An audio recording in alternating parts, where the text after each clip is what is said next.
जय हिंद। एक बार फिर से स्वागत है आपका अपना YouTube channel study to learn. आज हम लोग पढ़ने जा रहे हैं प्रकाश का परावर्तन। प्रकाश का परावर्तन क्या है और प्रकाश के परावर्तन के कितने नियम होते हैं। यह बोर्ड एग्जाम के लिए बहुत बेस्ट क्वेश्चन है। बहुत बार पूछा जा चुका है और पूछा जाएगा भी आगे भी एग्जाम में। तो इस वीडियो को आप शुरू से अंत तक देखें, बिल्कुल समझ में आएगा और छोटा सा वीडियो होगा और एक बार देखने के बाद कहीं पढ़ने का ज़रूरत नहीं पड़ेगा, ये मेरी गारंटी है। तो चलिए इस वीडियो को बिना टाइम वेस्ट किए इसको शुरू करते हैं और जानते हैं प्रकाश का परावर्तन होता क्या है। सबसे पहले हम डिफिनेशन लिख दिए हैं ताकि ये वीडियो शॉर्ट हो, ज़्यादा से ज़्यादा लॉन्ग ना हो और जल्दी जल्दी समझ में आपको आए, एकदम सटीकता से समझ में आए। तो इसको पहले जान लेते हैं, उसके बाद हम लोग डिस्कस करेंगे तो प्रकाश का परावर्तन होते क्या है। तो देखो इसका वीडियो हम लोग ऐसे लिख दिए हैं कि किसी बिंदु स्रोत से आ रही प्रकाश की किरणें किसी समतल सतह से टकराकर पुनः उसी माध्यम में लौट जाता है जिस माध्यम से वह आ रही होती है। तो इस घटना को हम लोग बोलते हैं प्रकाश के परावर्तन। एक बार फिर से, किसी बिंदु स्रोत से आ रही प्रकाश की किरणें किसी समतल सतह से टकराकर वापस उसी माध्यम में लौट जाती हैं जिस माध्यम से वह आ रही थी। तो इस घटना को प्रकाश का परावर्तन कहते हैं। इसका मतलब हुआ कि कोई भी प्रकाश, जानिए कोई स्रोत है, प्रकाश तो किसी बिंदु स्रोत से ना आएगा, तो किसी भी बिंदु स्रोत से आ रही प्रकाश की किरणें किसी समतल सतह में ही ज़्यादातर हमारा रिफ्लेक्शन होगा, ऐसे नहीं होगा रुखड़ी सतह में। किसी समतल सतह से टकराकर पुनः उसी माध्यम में लौट जाती है जिस माध्यम से वह आ रही थी। तो इस घटना को ही हम लोग प्रकाश का परावर्तन कहते हैं। और इसका जो नियम होता है, मुख्य रूप से दो नियम होते हैं प्रकाश के परावर्तन का। तो आई होप कि आप लोग को डिफिनेशन समझ में आ गया हो। तो एक बार फिर से शुरू से बोल देते हैं, एकदम स्लो। तो देखिए इस प्रकार है, हालांकि ये लिख लीजिए, नहीं तो हम शुरू से बोल रहे हैं। किसी बिंदु स्रोत से आ रही प्रकाश की किरणें किसी समतल सतह से टकराकर पुनः वापस उसी माध्यम में चली जाती है जिस माध्यम से वह आ रही थी। तो इस घटना को क्या हम लोग बोलेंगे? प्रकाश के परावर्तन के नियम कहेंगे।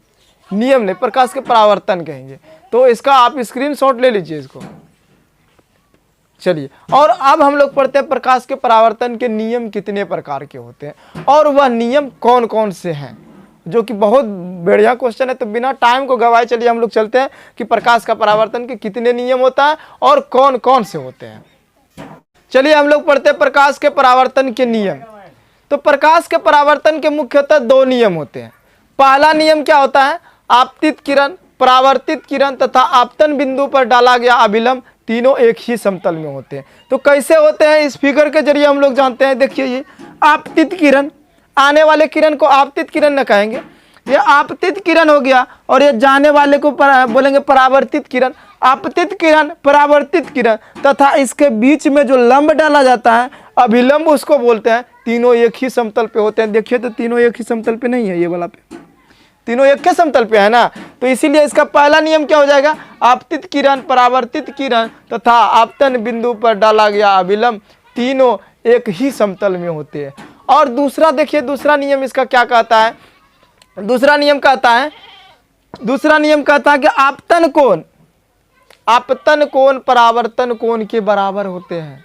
आपतन कोण परावर्तन कोण के बराबर होता है। देखिए यहाँ ये आपतन कोण मान लिया जाए, आपतित किरण तथा अभिलंब के बीच बनने वाला कोण को आपतन कोण कहेंगे ना।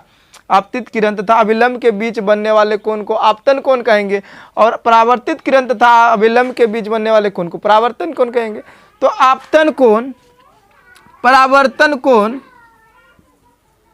के बराबर होते हैं। यहाँ पे लिख दिए, आपतन कोण परावर्तन कोण के बराबर होता है। एकदम मोस्ट वेरी इंपॉर्टेंट ये क्वेश्चन है।